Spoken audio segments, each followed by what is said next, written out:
Salesforce certificate Pd2 dumps. 46.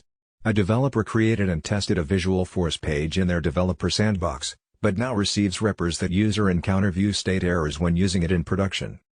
What should the developer ensure to correct the errors? A. Ensure variables are marked as a transisit. B. Ensure profiles have access to the Visualforce page. C. Ensure properties are marked as private. D. Ensure queries do not exceed GONOR limits. Answer. A. Ensure variables are marked as a transisit. 47.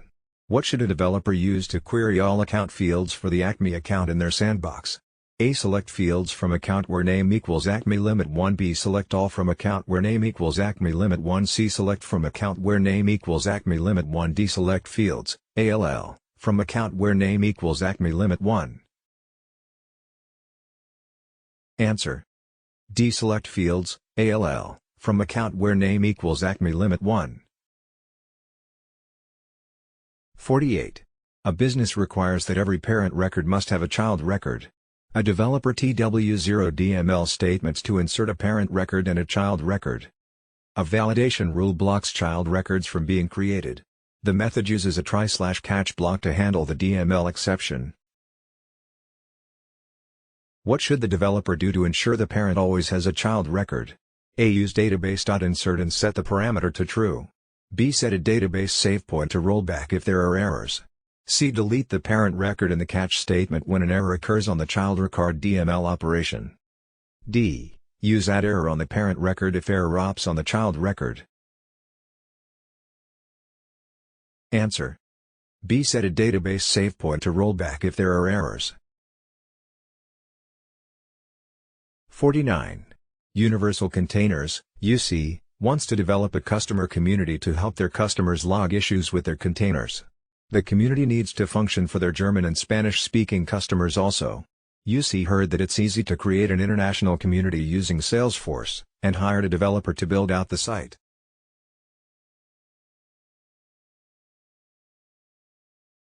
What should the developer use to ensure the site is multilingual? A. Use custom labels to ensure custom messages are translated properly. B. Use custom metadata to translate custom picklist values. C. Use custom objects to translate custom picklist values. D. Use custom settings to ensure custom messages are translated properly. Answer. A. Use custom labels to ensure custom messages are translated properly. 50. A developer wrote a test class that successfully asserts a trigger on account. It fires and updates data correctly in a sandbox environment. A Salesforce admin with a custom profile attempts to deploy this trigger via change set into the production environment, but the test class fails with an insufficient privileges error. What should a developer do to fix the problem? A. Add system.runAs to the test class to execute the trigger as a user with the correct object permissions. B. Verify that test.startTest is not inside a loop in the test class. C. Configure the production environment to enable run all tests admin user. D. Add seeAllData equals true to the test class to work within the sharing model for the production environment. Answer. A. Add system.runAs to the test class to execute the trigger as a user with the correct object permissions. For more information visit this site www.salesforcestart.com.